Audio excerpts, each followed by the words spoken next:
wal mursalin sayyidina wa maulana Muhammadin wa ala alihi wa sahbihi ajma'in. Rabbi syrah li sadri wa yassir li amri wahlul 'uqdatam min lisani yafqahu qawli. Amin, amma ba'd. Kawan-kawan semuanya yang berbahagia dan dimuliakan Allah Subhanahu wa taala, insyaallah pada hari ini kita akan mempelajari hadis al-mudallas, kemudian hadis mursal khafi, kemudian hadis mu'an'an dan hadis mu'annan.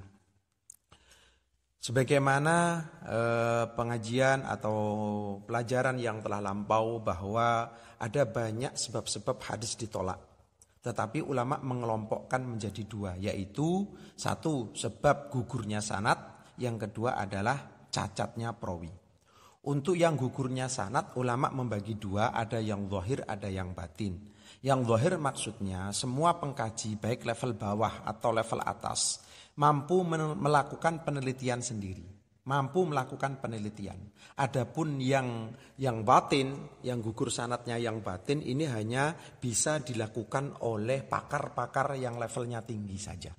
Dan untuk yang zahir kemarin kita telah mempelajarinya. Adapun untuk yang batin adalah yang kesempatan ini yang akan kita pelajari. Oke, bismillahirrahmanirrahim. Kita akan mempelajari pertama adalah hadis al-mudallas. Hadis al-mudallas ta'rifnya atau definisinya adalah al-hadis alladzi dallasa fihi ar-rawi biwajhin min wujuhi tadlis, yaitu hadis yang di dalamnya ada unsur tadlis yang dilakukan oleh perawinya. Hadis yang di dalamnya ada unsur tadlis yang dilakukan oleh perawinya. Adapun definisi tadlis itu adalah ikhfa'u aibin fil isnad wa tahsinun li dhahirihi, yaitu ada kecacatan di dalam sanad tetapi disamarkan. Dia hanya menampakkan lahiriahnya yang cantik, menampakkan zahirnya yang cantik, yang baik, yang bagus. Itu definisi tadlis. Oke, aqsamu tadlis, pembagian tadlis. Li tadlisi kismani, tadlis itu dibagi menjadi dua, ada tadlisul isnad wa tadlisul syuyuh. Ada tadlis sanad atau tadlisul isnad sama, yang kedua adalah tadlisul syuyuh. Kemudian apa itu tadlisul isnad? Tadlisul isnad adalah ayyarwiya ar-rawi amman qad sami'a minhu ma lam yasma' minhu min ghairi ayyadhkura annahu sami'ahu minhu. Yaitu seorang perawi meriwayatkan dari orang yang dia sudah mendengar hadis dari orang tersebut. Tetapi untuk hadis yang dia riwayatkan kali ini tidak dia dengar langsung dari gurunya. Tetapi saat meriwayatkan dia tidak menyebutkan bahwa dia mendengar langsung dari gurunya. Dia hanya menggunakan kalimat-kalimat yang seakan-akan mendengar, tapi tidak menggunakan kalimat yang secara sharih mendengar dari gurunya. Misalkan saya sudah sering mendengar hadis dari guru tertentu atau guru saya. Tetapi pada hadis yang kali ini saya tidak mendengar langsung dari guru saya. Kemudian ketika saya meriwayatkan hadis ini kepada orang lain, saya menggunakan kata-kata yang seakan-akan saya mendengarnya.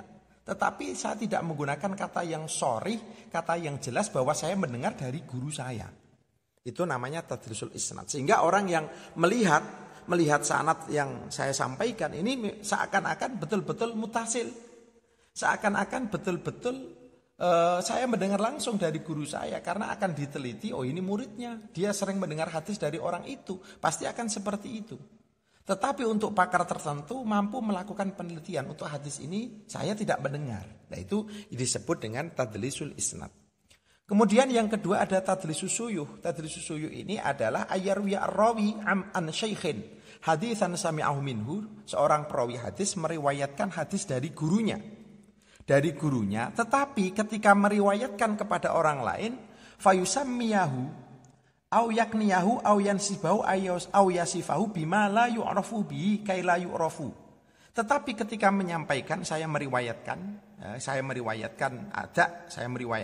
kepada orang lain, saya menyebutkan guru saya, itu tidak secara jelas. Jadi mungkin menggunakan nama lain atau nama lain dari guru saya yang tidak dikenal orang, atau menggunakan kunyah guru saya yang orang tidak banyak mengenal, atau nisbat guru saya, tetapi banyak orang yang tidak kenal, atau sifat-sifat dari guru saya tapi tidak banyak orang yang mengenal, sehingga tidak dikenal. Orang akan melihat seakan-akan guru saya banyak, padahal guru saya mungkin sedikit.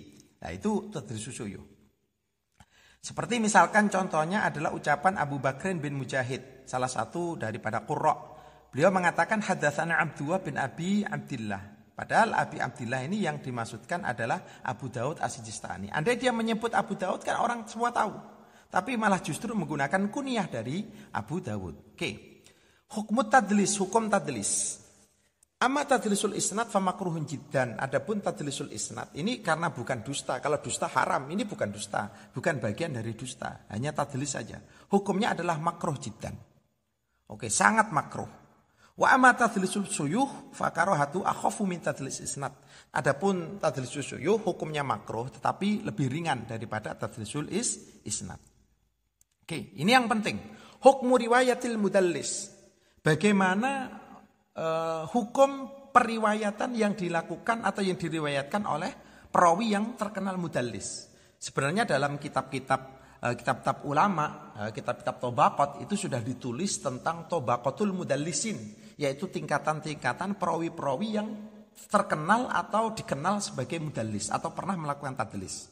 Insya Allah nanti kita akan menyinggungnya pada Dirasatul Asanid, kan dalam Dirasatul Asanid nanti ada pembahasan sedikit tentang perawi yang mudallis. Insya Allah nanti pada pelajaran Dirasatul Asanid. Oke, hukum periwayatannya rawi yang mudallis. Insyarah al-mudallis bisama apabila mudallisnya, dia terkenal mudallis, tetapi ketika meriwayatkan menggunakan kata sama, mendengar sami'tu haddatsani akhbarona, maka hadisnya diterima.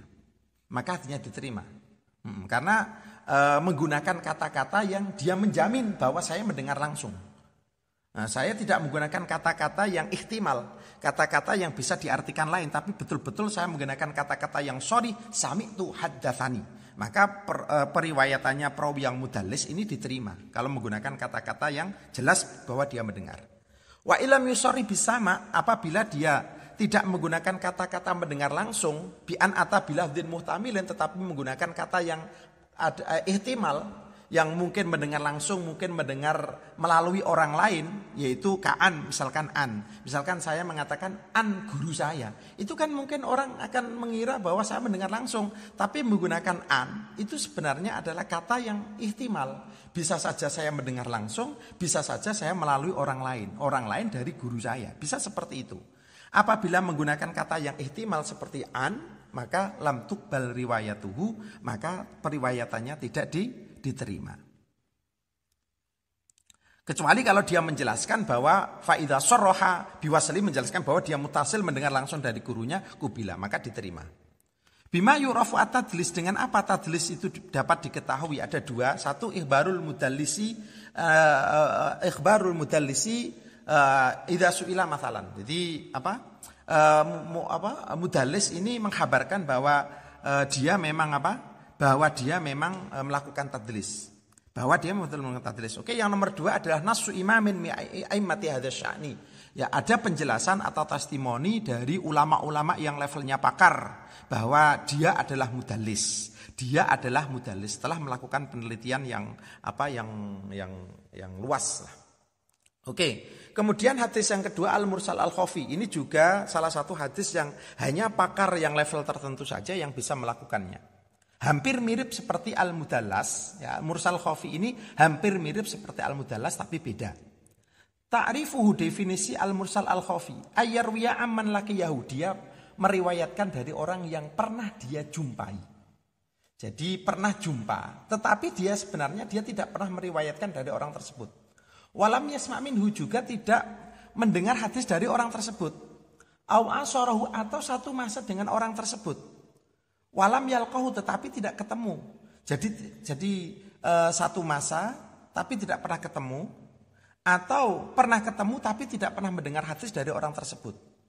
Kemudian kemudian dia meriwayatkan hadis dari orang tersebut, misalkan qala tadi orang yang saya temui misalkan, tetapi dengan lafadz yang ihtimal, yang Ada kemungkinan orang yang mendengar itu bisa mengira bahwa saya mendengar langsung, tapi juga bisa tidak mendengar langsung, yaitu misal kola.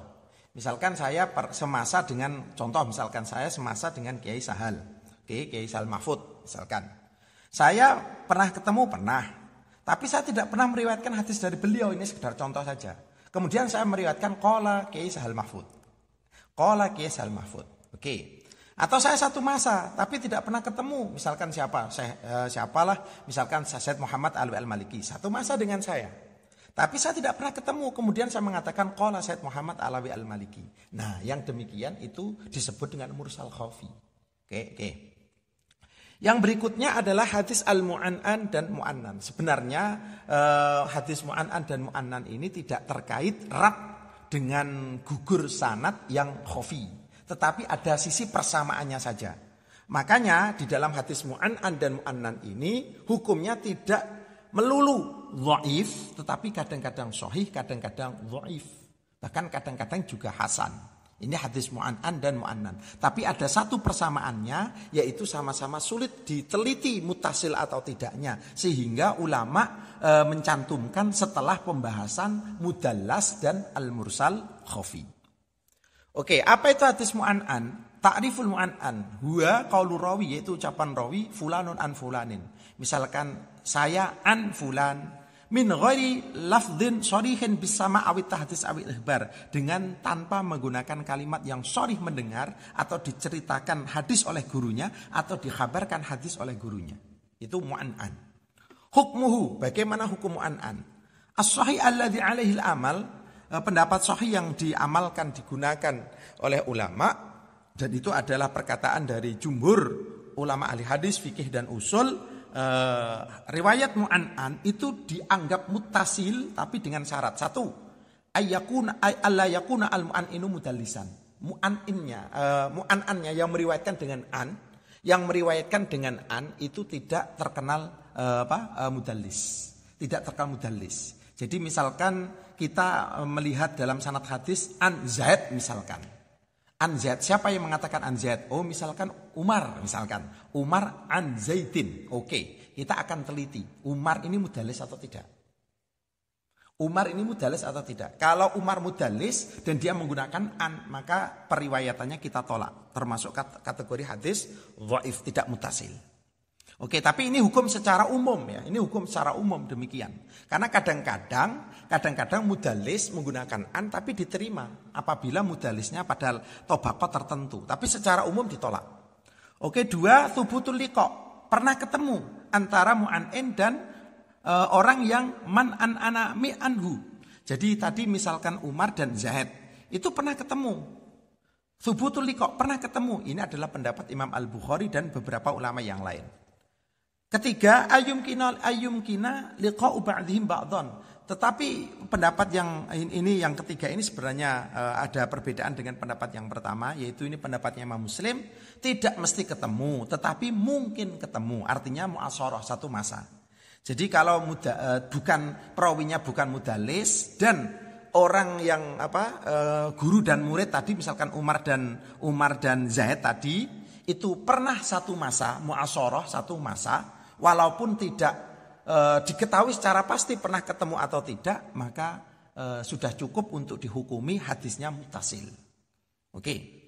Ta'riful mu'annani, definisi mu'annan. Huwa qaulu rawi haddatsana fulanun anna fulanan, menggunakan kata anna, yaitu ucapan rawi haddatsana fulanun anna fulanan qala. Tidak haddatsana fulanun qala haddatsana fulan, bukan, tapi anna fulanan qala. Nah, yang demikian bagaimana? Hukmuhu qala Ahmad wa jama'atun, pendapat Imam Ahmad dan juga sebagian segolongan ulama, huwa munqati'un. Yang demikian masuk kategori hadis munqati', terputus sanadnya, hatta yatabayyana ittisaluhu, sehingga betul-betul terbuktikan bahwa sanadnya mutasil. Wa qala al-jumhur huwa minal mausul, menurut mayoritas ulama itu juga kategori masuk mutasil.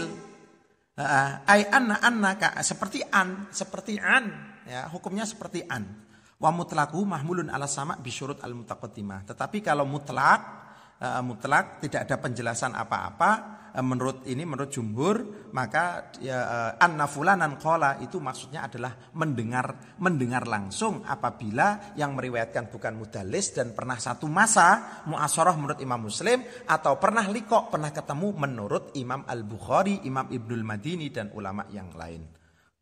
Wallahu a'lam.